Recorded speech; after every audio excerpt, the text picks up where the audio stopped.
Everyone, कैसे हैं आप सब। होपफुली सब अच्छे होंगे। आप लोगों की पढ़ाई भी बहुत ही अच्छी चल रही होगी। जैसे कि हम लोग एमसीक्यू की सीरीज कर रहे थे, बिजनेस स्टडीज की चैप्टर 7 तक हम लोग कर चुके हैं। आज हम अपना स्टार्ट करेंगे chapter number 8। Let's get started. सारे क्वेश्चंस के आंसर देने की पूरी पूरी कोशिश करना एंड अपने मार्क्स मेरे साथ नीचे जरूर शेयर करना कि आपको आउट ऑफ 20 कितने मार्क्स मिलते हैं। इसमें से इक्का दुक्का क्वेश्चन आपके पेपर में जरूर टकरा सकता है आपके साथ, तो रिवीजन के लिए ये आपके लिए बेस्ट प्लेटफॉर्म है। आइए स्टार्ट करते हैं अपने क्वेश्चंस।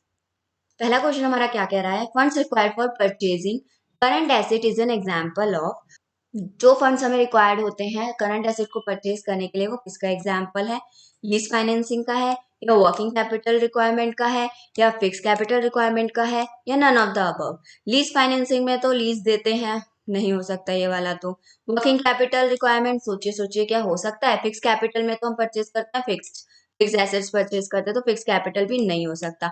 वर्किंग कैपिटल होता है जिसमें हम क्या करते हैं, funds required for purchasing current assets is an example. और जो फंड्स रिक्वायर्ड होते हैं करंट एसेट्स के लिए, उसे हम क्या बोलते हैं, वर्किंग कैपिटल रिक्वायरमेंट का एग्जांपल होता है वो। तो क्वेश्चन नंबर 1 का आंसर क्या हो गया हमारा, बी। क्वेश्चन नंबर 2 की बात कर लेते हैं।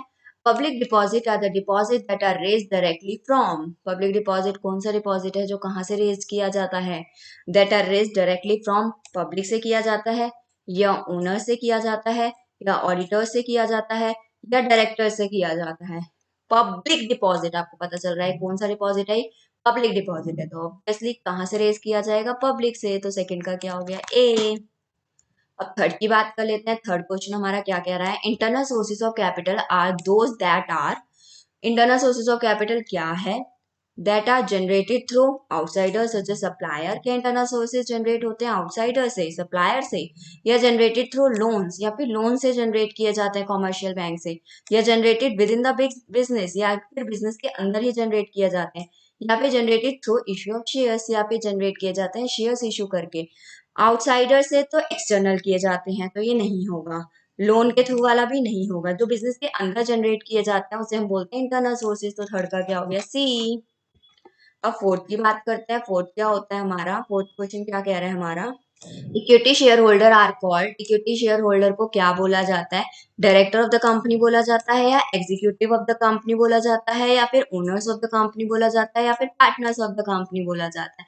जो इक्विटी शेयर होल्डर होते हैं वो कौन होते हैं, कंपनी के मालिक बोले जाते हैं, ओनर ऑफ द कंपनी होते हैं। तो फोर्थ का क्या हो गया, सी।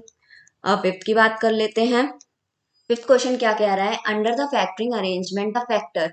फैक्टरिंग अरेंजमेंट टॉपिक हम लोगों ने एक पढ़ रखा है, जरूर पढ़ना, इसमें से क्वेश्चन आने के पूरे पूरे चांसेस हैं। जो फैक्टर है वो क्या करता है, produces and distribute the goods and services, make the payment on behalf of the client, transfer of goods from one place to another, collects the client debt और अकाउंट रिसीवेबल। जो factor है वो क्या करता है, फैक्टरिंग अरेंजमेंट में collect करता है क्लाइंट के डेट को और अकाउंट रिसीवेबल को। तो फिफ्थ का आंसर हो गया हमारा डी। सारे आंसर अपनी नोटबुक में जरूर लिखिएगा और मेरे साथ मार्क्स जरूर शेयर करना।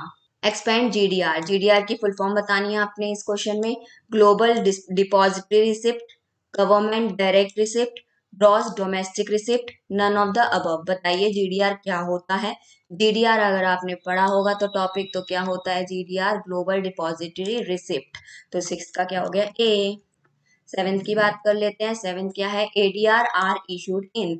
एडीआर्स, एडीआर्स पढ़े हैं ना हमने, क्या होता है एडीआर्स, अमेरिकन डिपॉजिटरी रिसिप्ट। एडीआर होता है हमारा अमेरिकन डिपॉजिटरी रिसिप्ट। वो कहाँ इशू किए जाते हैं, अमेरिकन बोल रहा है ये, ठीक है ना।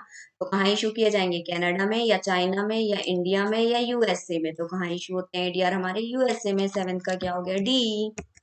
अब एट्थ की बात करते हैं। एट क्वेश्चन क्या कह रहा है हमारा, when one party grant the other party the right to use the asset in return for a periodic payment। अगर एक पार्टी दूसरे पार्टी को ग्रांट कर देती है कि वो एसेट को यूज कर सकता है कुछ टाइम के लिए, पीरियोडिक पेमेंट के साथ कुछ टाइम के लिए, रिटर्न में कुछ पेमेंट दो। एक पार्टी दूसरी पार्टी को क्या करती है, राइट दे देती है कि आप इस एसेट को यूज कर सकते हैं कुछ टाइम के लिए, कुछ रिटर्न दे करके, पीरियोडिक पेमेंट देते हुए आप यूज कर सकते हैं। तो उसे क्या बोला जाता है, लीज फाइनेंसिंग बोला जाता है, या फिर डेट्स बोला जाता है, या फिर पब्लिक डिपॉजिट बोला जाता है, या फिर फैक्टरिंग बोला जाता है।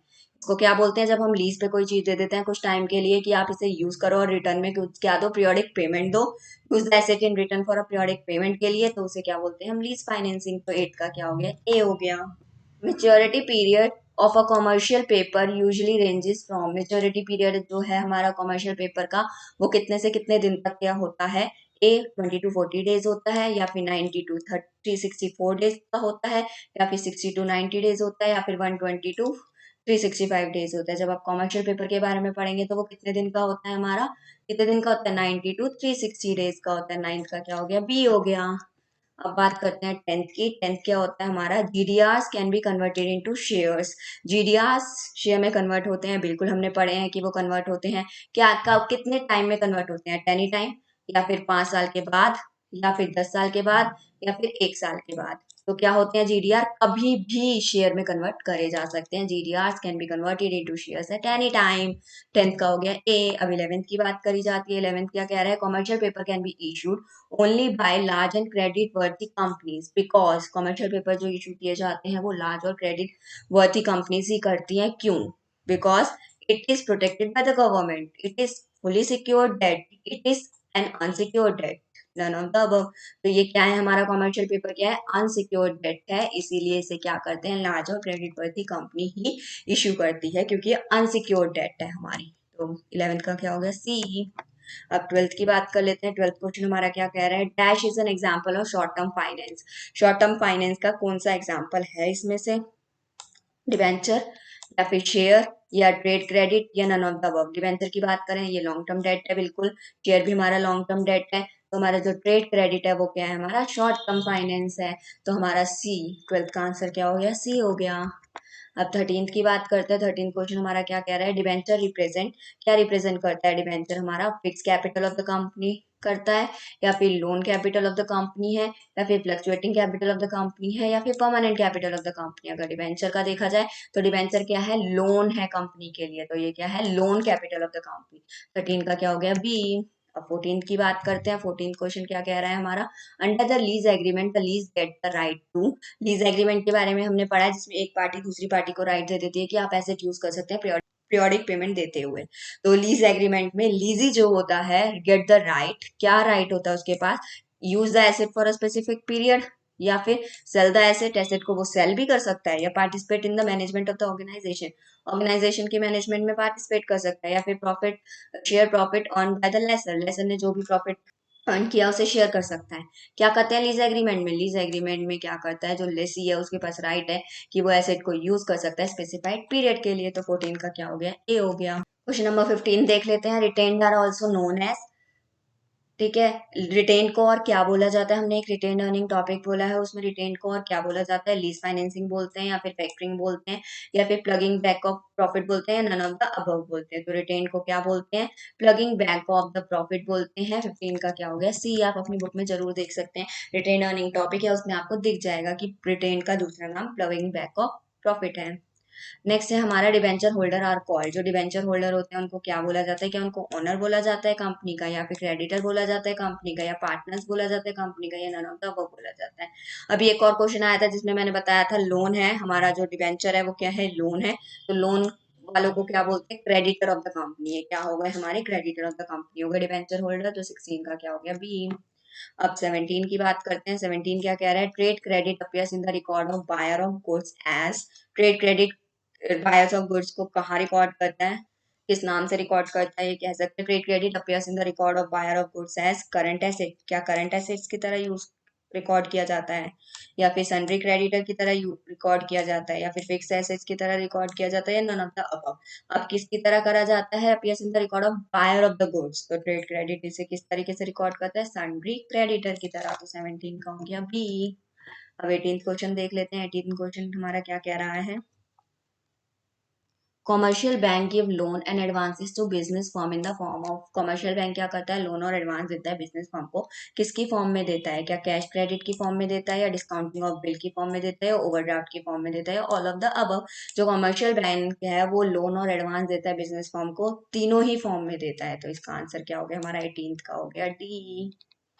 अब बात कर लेते हैं 19th की। 19th क्वेश्चन हमारा क्या कह रहा है, preference share carry preferential right over the equity shares as regard.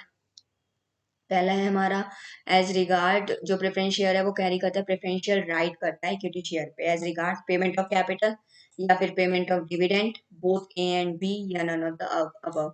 अगर प्रेफरेंस शेयर की बात की जाए, वो क्या करता है, पेमेंट ऑफ कैपिटल और पेमेंट ऑफ डिविडेंड दोनों का ही काम करता है। तो हमारा आंसर क्या हो गया, बोथ ए एंड बी हो गया। तो 19th का क्या हो गया? सी। अब 20th क्वेश्चन देख लेते हैं। 20th क्वेश्चन क्या कह रहा है हमारा? Which of the following is the factor affecting the choice of the source of fund? कौन से हमारे फैक्टर अफेक्टिंग है चॉइस ऑफ द फंड के? क्या कॉस्ट है? जब हम choice of source of fund देखते हैं तो हम क्या पहले कॉस्ट देखते हैं या फॉर्म ऑफ ऑर्गेनाइजेशन देखते हैं या फिर बोथ ऑफ द अबव देखते हैं, नन ऑफ द अबव देखते हैं? तो हम क्या देखते हैं? बोथ ऑफ द अबव देखते हैं। 20 का क्या हो गया हमारा? सी। आज के लिए बस इतना ही। नेक्स्ट वीडियो में मिलते हैं चैप्टर 9 के एमसीक्यू के साथ। तब तक आप यहाँ तक की रिवीजन करते रहिए और वीडियो को जितना हो सके अपने दोस्तों के साथ शेयर करना मत भूलना। चैनल को सब्सक्राइब कर देना, नोटिफिकेशन नहीं आएगी अगर आप बेल आइकन ऑन नहीं करते, तो बेल आइकन ऑन करे बिना भी मत जाना। Thank you so much.